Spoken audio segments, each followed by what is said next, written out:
সবাইকে ICT corner YouTube চ্যানেলের পক্ষ থেকে আরো একটি আপডেট ভিডিওতে স্বাগতম জানাচ্ছি। সম্মানিত ভিউয়ার্স, আপনারা ইতিমধ্যে জানেন যে 17 তারিখ থেকে কিন্তু এনটিআরসি এর পঞ্চম গণবিজ্ঞপ্তিতে আবেদন শুরু হয়েছে এবং এটি বেশ কয়েকদিন যাবৎ চলবে। আপনারা আবেদনের পূর্বে অবশ্যই একটু সতর্কতার সাথে আবেদন করবেন এবং কিছু বিষয় মাথায় রাখবেন। এটি হচ্ছে এনটিআরসি এর পঞ্চম গণবিজ্ঞপ্তিতে আবেদনের যে ওয়েব অ্যাড্রেস বা ওয়েব ভিউ, এটি এখানে আসার পর আমরা দেখতে পাচ্ছি বেশ কিছু অপশন, হোম, সাইকেল 5, সার্কুলার। এখানে ক্লিক করলে মূলত আমরা সার্কুলারটা পাবো। এখানে আমরা ফটো রিসাইজ করতে পারবো। আর এখানে যদি কোনো হেল্পের দরকার হয় আমরা কাস্টমার কেয়ার এখানে ক্লিক করতে পারবো। আরেকটা বিষয় এখানে লক্ষ্য করুন, লগ ইন অপশন রয়েছে, তবে আগে লগ ইন করতে পারবেন না, আপনাকে কিছু বিষয় আগে করে নিতে হবে।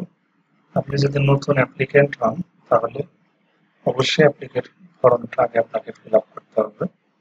আর অলরেডি যদি আপনি ফর্মটা ফিল আপ করে থাকেন কেবলমাত্র তারাই এখানে লগ ইন করতে পারবে।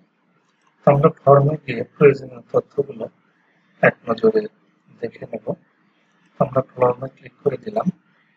এখানে বেশ কিছু নির্দেশনা আছে, ভালো করে একটু পড়ে নিই। এটা হচ্ছে জেনারেল ইনস্ট্রাকশন, যে রিড কেয়ারফুলি বিফোর প্রসিড। একটি রোল, ব্যাচ এবং রেজিস্ট্রেশন নম্বর ব্যবহার করে কেবলমাত্র একটি আবেদন করা যাবে। অর্থাৎ আবেদন করতে হবে একটি আবেদনে 40টি প্রতিষ্ঠান চয়েস দিতে পারবে। এর আগে আমরা দেখেছি প্রত্যেকটা আবেদনের জন্য আলাদা আলাদা করে কিন্তু আবেদন করতে হবে প্রত্যেকটা প্রতিষ্ঠানের জন্য, কিন্তু এখন একটা আবেদনে আপনি 40টা প্রতিষ্ঠান চয়েস দিতে পারবেন। ফাইনাল সাবমিশনের পূর্ব পর্যন্ত আবেদনটি ড্রাফট হিসাবে সংরক্ষিত থাকবে। অনেকেই মনে করেন অনলাইনে প্রবেশ করে আবেদনের কাজটি সাথে সাথে শেষ করতে হবে, এমনটি না। আপনি ফর্মটা পূরণ করে সেটি প্রতিষ্ঠান চয়েস দিয়ে ড্রাফট হিসাবে রাখতে পারেন, কোনো সমস্যা নেই। আবেদন প্রক্রিয়ার যে কোনো পর্যায়ে আপনি লগ আউট করতে পারবেন, অর্থাৎ আপনি প্রতিষ্ঠান চয়েস দিয়েও কিন্তু লগ আউট করতে পারবেন, কোনো সমস্যা নেই। এক্ষেত্রে পূর্ববর্তী চয়েসগুলো থাকবে। পুনরায় লগ ইন করে ড্রাফট আবেদনের অবশিষ্ট ধাপ সম্পন্ন করা যাবে।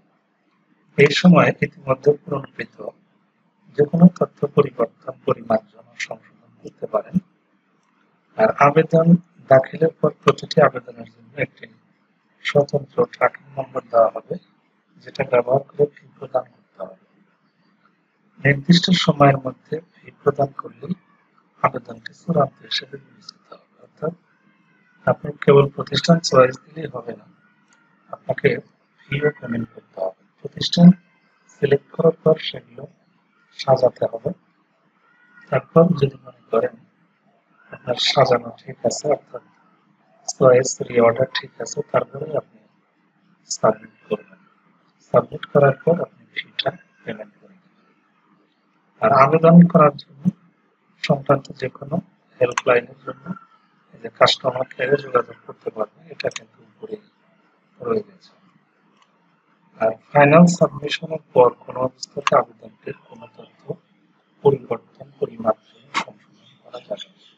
অনেকেই তাড়াহুড়ো করে কাজ করছেন, কিন্তু এমনটি ঠিক না। গতবার আমরা দেখেছি অনেকেই তাড়াহুড়ো করতে গিয়ে অনেক ভুল ভ্রান্তি করে ফেলেছে, যার খেসারত কিন্তু তাদেরকে দিতে হয়েছে। সুতরাং এই ইনস্ট্রাকশনগুলো ভালো করে পড়ে নেবেন, তারপর আপনি কাজ করবেন। আমি যদি এখানে প্রসিড দিয়ে দিই, এখানে কিছু অপশন কিন্তু চলে আসবে। দেখেন এখানে আপনাকে আগে ভেরিফিকেশন কোড কাজটি সম্পূর্ণ করতে হবে। আপনাকে এখানে রোল, তারপরে ব্যাচ দিলে এখানে কিন্তু রেজিস্ট্রেশন নাম্বারের একটা অপশন চলে আসবে। তারপর সাবমিট করলে আপনার তথ্যটা ভেরিফাই হবে এবং পরবর্তী ধাপে আপনি চলে যাবেন। লক্ষ্য করুন, পঞ্চম গণবিজ্ঞপ্তিতে কেবলমাত্র 16তম এবং 17তম শুধু অনলাইন আবেদন করতে পারছেন। 17তমদের মধ্যে যাদের বয়স 35+ তারা করতে পারছে না, 16তমদের আংশিক যাদের চাকরি হয়নি তারা পাচ্ছে, আর 17তম অধিকাংশই এবার চাকরি হয়ে যাবে, কারণ পোস্ট 96,000 কিন্তু ব্যাচ মাত্র দুটো, খুব অল্প সংখ্যক। মনে করা হচ্ছে যে প্রায় অর্ধেক বা তারও বেশি পদ ফাঁকাই থেকে যাবে। তো আবেদনের পূর্বে বিষয়গুলো আপনারা একটু জেনে নেবেন। আর সার্কুলার,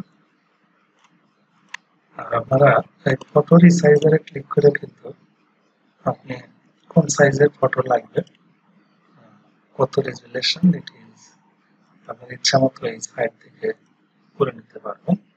যদিও এগুলো ফটোশপ দিয়ে করা সবচেয়ে সহজ।